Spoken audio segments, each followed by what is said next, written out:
నమస్కారం నాగార్జున గారు. నమస్తే అంజి గారు. ఈ మధ్య ఒక కొన్ని స్టేట్మెంట్లు కావచ్చు, కొన్ని డిబేట్స్ కావచ్చు, కొన్ని బైట్స్ కావచ్చు, అమరావతిలో పెట్టుబడులు పెడుతున్నారు, ఇదంతా కూడా అమరావతికి సంబంధించిన పెట్టుబడులు ఆకర్షించడం కోసం, లేకపోతే అమరావతి పెట్టుబడులు రావటం కోసం రకరకాల ప్రయత్నాలు జరుగుతున్నాయి అని చెప్పేసి వీళ్ళు మరి అసలు అది అది అది అది ఆ స్ట్రాటజీ నాకు అర్థం కాదండి.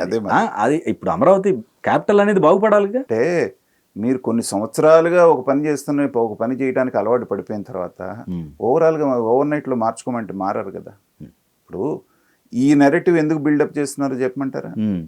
రేపు పొద్దున ఈ వచ్చేవన్నీ పెట్టుబడులన్నీ కూడా ఒకే సామాజిక వర్గం వాళ్ళు వస్తున్నారు, ఆ సామాజిక వర్గానికి ఇక్కడ ఉన్నటువంటి భూముల్ని ఆయాచితంగా ఇది చేయడానికి ఇన్వెస్టర్లు అనేటువంటి ముసుగులో మీరు ఇప్పుడు వాళ్ళు ఫస్ట్ ఈ మాట అంటంలో ఊరికే మనం ఏదో తేలిగ్గా తీసుకోకూడదు. ఒక నెరేటివ్ని వాళ్ళు జాగ్రత్తగా బిల్డ్ చేస్తున్నారు. అమరావతిలో పెట్టుబడులు ఆకర్షించడానికి, ఇక్కడే మొత్తం అంతా కూడా కేంద్రీకృతం చేయటానికి వీళ్ళు ప్రయత్నం చేస్తున్నారు. సమగ్ర అభివృద్ధి కాకుండానే ఎత్తుకుంటారు. అవును, ఎత్తుకున్న తర్వాత నెక్స్ట్ స్టెప్ వీళ్ళు మాట్లాడేది ఏంటంటే, పెద్ద ఎత్తున పెట్టుబడులు వచ్చినాయి అనుకోండి, ఒకే సామాజిక వర్గం వాళ్ళందరూ కూడా ఇక్కడికి వస్తున్నారు, ఇది అమరావతి కాదు, ఆ సామాజిక వర్గం పేరు పెట్టి దాని పేరు చెప్పి వాళ్ళందరినీ ఇప్పుడు హైటెక్ సిటీ కట్టినప్పుడు ఏమన్నారు? చంద్రబాబు నాయుడు గారు కేవలం ఆయన సొంత సామాజిక వర్గం వాళ్ళందరికీ ఇచ్చుకోవడానికే హైటెక్ సిటీ కట్టాడు, సైబరాబాద్ కట్టారు అన్నారు. ఇప్పుడు సైబరాబాద్లో ఏ కమ్యూనిటీలు ఉన్నాయండి? అన్ని కమ్యూనిటీలు ఉన్నాయి కదా. ఆయన సామాజిక వర్గం వాళ్ళు ఎంతమంది ఉన్నారు అక్కడ? సో అది విజన్ ఉన్న నాయకుడు ఆలోచించేది కాదు. ఒక దేశం కాదు, రకరకాల దేశాలు కూడా ఉన్నాయి. మరి ఇన్ని జరుగుతున్నప్పుడు ఇది కళ్ళున్న కబోదులు అంటారు వీళ్ళని. కాదు సార్, ఈ స్టాండ్ తీసుకోవటం వల్ల ఇప్పుడు డెవలప్మెంట్ అనేది ఇప్పటికీ రాజధాని లేదు. ఇప్పుడు దాన్నన్నా డెవలప్ చేసుకోవడానికి రాజకీయాలు ఓకే కాదంటలేదు.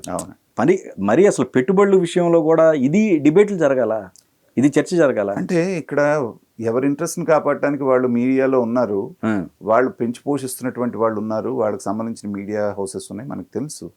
నేను అనేది ఏంటంటే, కళ్ళున్న కబోదులని నేను ఎందుకు అంటున్నానంటే, ఇలాంటి మాట్లాడే వాళ్ళని ఏవి ఇన్ఫ్రాస్ట్రక్చర్ ప్రొవైడ్ కాకముందే ఒక ఎస్ఆర్ఎం యూనివర్సిటీ, ఒక విట్ యూనివర్సిటీ అని భారతదేశ వ్యాప్తంగా రెప్యుటేషన్ ఉన్న 2 యూనివర్సిటీస్ వచ్చి అక్కడ వాళ్ళు ఎస్టాబ్లిష్ చేశారు. చంద్రబాబు నాయుడు గారు దిగిపోయిన తర్వాత తెలుగుదేశం ప్రభుత్వం సరైనటువంటి రోడ్డు కూడా వాళ్ళకి వేయలేదు ఇంతవరకు. అయినా ఇవాళకి కొన్ని వేల మంది అక్కడ చదువుకుంటున్నారు. ఏది అమరావతి రాజధాని పూర్తి కాకముందే 2 ఫేమస్ యూనివర్సిటీస్ వచ్చి అక్కడ ఎస్టాబ్లిష్ చేసుకొని కొన్ని వేల మంది జరుగుతూ ఉంటే, అదే మీరు చూడండి, మిగతా చోట్ల 20,000 ఉన్నప్పుడు గజం, ఆ విట్టు ఎస్ఆర్ఎం చుట్టుపక్కల 60,000 70,000 అప్పుడే ఉంది. ఏది అమరావతి రాజధాని లేనప్పుడు కూడా. అంటే ఎంతగా పెరిగినట్టు ఒక 2 ఇన్స్టిట్యూషన్స్ వస్తేనే. అలాంటివి కొన్ని డజన్ల ఇన్స్టిట్యూషన్స్ రావడానికి ఆ రోజున ఎంఓయూలు చేసుకున్నారు. దురదృష్టవశాత్తు ఈ గవర్నమెంట్ రాగానే మొత్తం వెళ్ళిపోయింది. తర్వాత నిన్న చెప్పారు 70 కేంద్ర ప్రభుత్వ సంస్థలు ప్రతిపాదనలు పెట్టి ఆర్బీఐ దగ్గర నుంచి అందరూ మాకు ల్యాండ్ అలాట్ చేయండి అంటే, ల్యాండ్ అలాట్ చేయకుండా ఉండటం వల్ల వాళ్ళు వెనక్కి వెళ్ళిపోయారు. ఇప్పుడు ఆ 70 సంస్థలు వస్తున్నాయి. కాబట్టి ఏంటంటే వాళ్ళ బాధ, చంద్రబాబు నాయుడు గారు ఈ 5 సంవత్సరాలు ఇటు అమరావతి కట్టేస్తారు, అటు పోలవరం పూర్తి చేస్తారు, ఆ తర్వాత మనకు ఉపాధి లేకుండా పోతుంది. కాబట్టి ఇప్పుడు ఒక మంచి కార్యక్రమం, ఒక యజ్ఞం చేస్తున్నారు అనుకోండి, పురాణ కాలం నుంచి మనకి ఏముంది, దాంట్లో నెత్తురు పోస్తూ మాంసం మొదలేస్తూ రాక్షసులు అనేటువంటి వాళ్ళు వస్తారు, అసురులు అనేటువంటి వాళ్ళు. ఈ ఏదైతే మనకి 5 సంవత్సరాలు పాలించారో అదంతా కూడా చాలామంది దాంట్లో అసురగణమే. వాళ్ళకి ఎదురుగి చేయడం చేత కాదు, వచ్చేటువంటి దానికి మోకాలు అడ్డానికి మాత్రం రెడీగా ఉంటారు. ఇది కూడా అలాంటి ప్రయత్నమే జరుగుతాం. ఓకే. తర్వాత చాలా కఠినమైనటువంటి నిర్ణయం ఇవాళ దానికి ఇచ్చేశారు.